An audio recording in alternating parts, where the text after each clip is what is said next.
Hello students, आज मैं फिर आपका वेलकम कर रहा हूँ हमारी बायो की क्लास में। आपको पता है कि 5 नंबर वाले क्वेश्चन कर रहे हैं।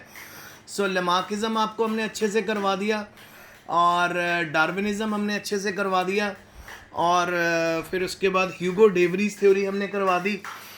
आज हम आपको करवाने वाले हैं Hardy Weinberg principle. Hardy Weinberg principle. So Hardy Weinberg principle जो अब हम करेंगे इसको हमने बहुत अच्छे से डिस्कस करना है। गूगल पे मिलता हूँ मैं आपसे। आपको आप गूगल में मुझे बस मैसेजेस करो, मैं गूगल पे मिलता हूँ। और मैंने आपसे आज ना बैंक में पैसे भी जमा करवाने थे। चलो कल भेज दूंगा आपको, कल भेज दूंगा। ओके, सो ये हार्डी विनबर्ग प्रिंसिपल क्या कहता है? ये कहता है according to this law the relative frequency of alleles in the population remain constant from generation to generation of sexual producing organisms.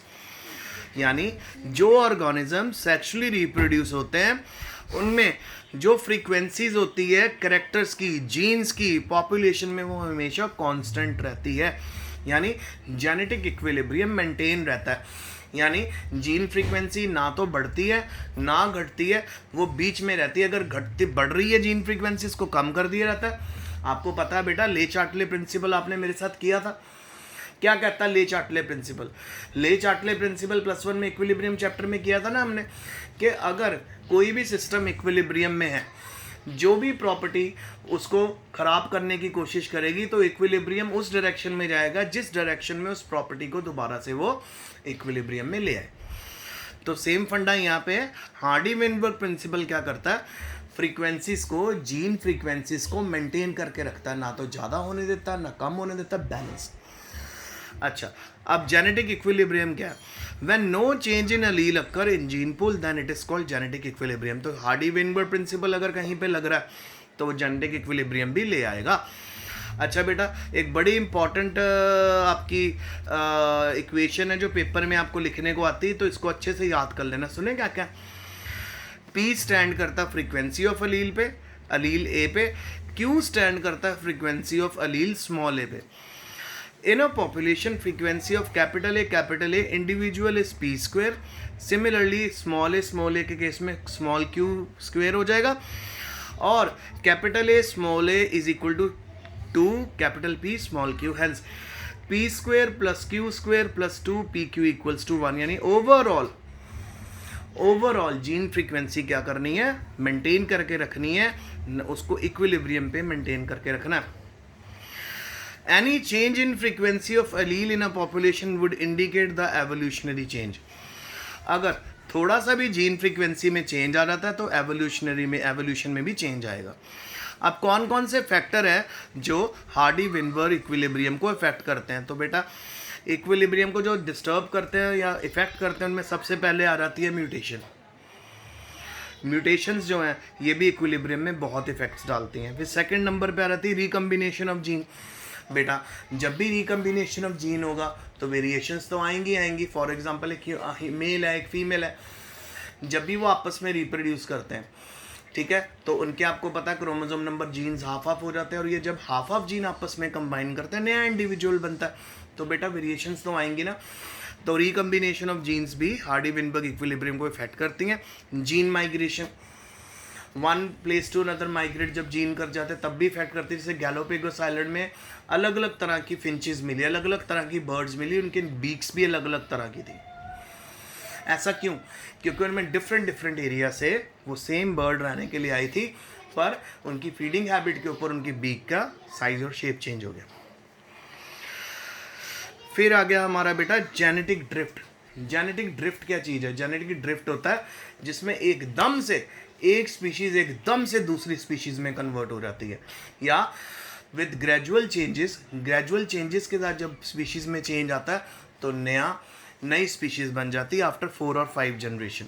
Natural selection भी gene free Hardy Weinberg principal को effect करती है। कैसे नेचुरल सिलेक्शन कैसे करती है? क्योंकि बेटा नेचर उसी को तो सपोर्ट करती है जो सर्वाइव करता है, जो फिट होता है। ये मैं डिस्कस कर चुका हूँ।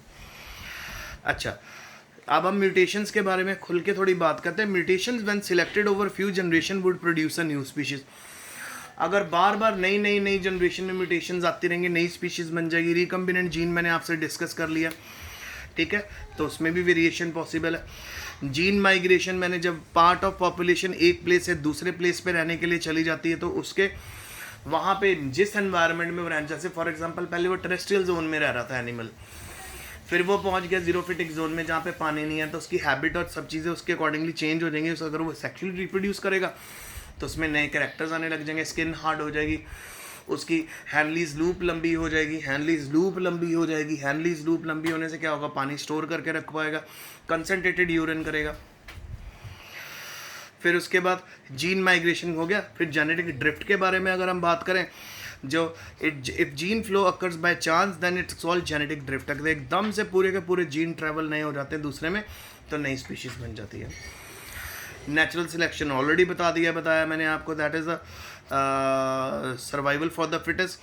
तो हेरिडेबल वेरिएशन, जो अच्छी वेरिएशन है उनको सपोर्ट करता है, जो नॉन हेरिटेबल जो ट्रांसफ़र नहीं होती उनको सपोर्ट नहीं करता। तो हेरिटेबल वेरिएशन से क्या होता है, नई तरह की प्रोजेनीज बनती है। अब सिग्निफिकेंस क्या है हार्डी-वेनबर्ग इक्विलिब्रियम का, ये एक तरह से टूल की तरह काम करता है और कंटिन्यूली डिटरमाइन करता है कि कितनी एवोल्यूशनरी चेंजेस हो रहे हैं, क्या मेंटेनेंस है। आधा करके हो जाएगा ना, मटन है ना मटन। अच्छा, फिर उसके बाद है जी second significance, the sum total of all allelic frequency is taken as 1. The sum total of all allelic frequency is taken as 1 while individual frequency are named as P and Q.